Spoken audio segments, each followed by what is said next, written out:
போதும், இந்த விளையாட்டை நிறுத்துங்கள். இதற்கு மேலும் இந்த அநியாயத்தை எங்களால் பார்க்க இயலாது. அரசே, துரியோதனன் நம் குலத்தை அழிக்கப் போகிறான். இன்று பாண்டவர்கள் மிகவும் பொறுமை காத்து கொண்டிருக்கிறார்கள்.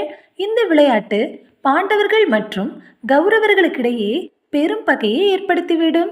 கற்ற கல்வி இருக்கும்போது இந்த சூதாட்டம் எதற்கு? துரியோதனன் சகுனியின் பேச்சை கேட்டுக்கொண்டு மிகவும் தவறு செய்து கொண்டிருக்கிறான். சகுனி இங்கு இருக்கும் வரையில் இரு சகோதரர்களுக்கிடையே பகை இருந்து கொண்டேதான் இருக்கும். அதனால் இப்பொழுதே இந்த விளையாட்டை நிறுத்திவிடுங்கள் என கூறினார் விதுரர். விதுரரின் இப்பேச்சை கேட்டு கோபம் கொண்ட துரியோதனன், விதுரரே, தாங்கள் என்ன பேசிக் கொண்டிருக்கிறீர்கள்? நீங்கள் எங்களையே தவறு என்று கூறுகின்றீர்களா? நான் நினைத்தால் இப்பொழுதே உங்களுக்கு தண்டனை கொடுக்க முடியும். எனது தந்தையின் சகோதரன் என்று பார்க்கிறேன்.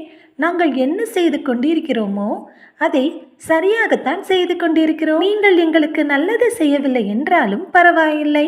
தயவு செய்து இடையில் புகுந்து தொந்தரவு செய்யாமல் இருங்கள். உங்களின் உபதேசம் வேண்டும் என்று இங்கு யாரும் கேட்கவில்லை. யாரும் இங்கு கட்டாயப்படுத்தி இருக்க சொல்லவில்லை. உங்களுக்கு விருப்பமில்லை என்றால் இப்பொழுதே இங்கிருந்து செல்லலாம் என்றான். விதுரர் துரியோதனனிடம், துரியோதனா, நான் உன்னை அழிவிலிருந்து தான் தடுக்க பார்த்தேன். ஆனால் விதியை வெல்ல முடியுமா என்ன? என் அறிவுரையை நீ கேட்க மாட்டாய். இனி உனக்கு அறிவுரை சொல்வதில் என்ன பயன் என கூறி இருக்கையில் அமர்ந்தார் விதுரர். சகுனி தர்மரிடம், நீ உன் நாடு முதற்கொண்டு அனைத்தையும் இழந்து விட்டாய். இனி உன்னிடம் என்ன இருக்கிறது உன் தம்பிகளை தவிர? வேண்டுமென்றால் உன் தம்பிகளை வைத்து பணயமாக ஆடு.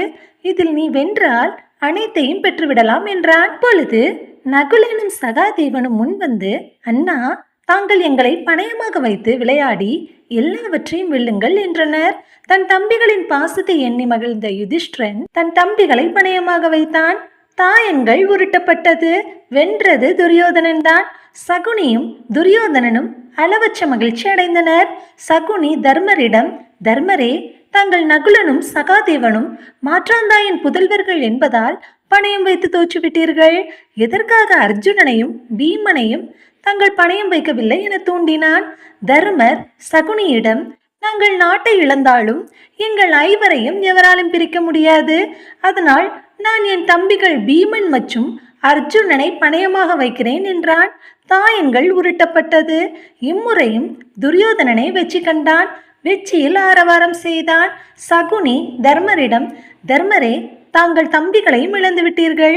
இப்பொழுது யாரை பணயமாக வைக்கப் போகிறீர்கள் என கேட்டான். நான் என்னையே பணயமாக வைக்கிறேன் என்றான் தர்மர். இதை கேட்டு பீஷ்மரும் விதுரரும் துடிதுடித்து போயினர். ஆனால் இம்முறையும் துரியோதனனை வெற்றி பெற்றான். நான் வெற்றி பெற்று விட்டேன். நீங்கள் ஐவரும் இப்பொழுதிலிருந்து என்னுடைய அடிமைகள் என ஏளனம் செய்தான் துரியோதனன். சகுனி துரியோதனனிடம், மருமகனே, அவர்களே துன்பத்தில் மிகவும் வருந்தி கொண்டு இருக்கின்றனர். அவர்களுக்கு நாம் மறுபடியும் ஒரு சந்தர்ப்பம் கொடுப்போம். இவர்களிடம் பணயமாக வைக்க இன்னும் ஒரு பொருள் உள்ளது. அதை வைத்து இவர்கள் ஆடினால் இழந்த பொருட்களையும் இந்திர பிரஸ்தத்தையும் தம்பிமார்களையும் மீட்டுக் கொள்ளலாம் என்றான். யுதிஷ்டிரன் இன்னும் என்ன பொருள் இருக்கிறது என யோசித்துக் கொண்டிருந்தான்.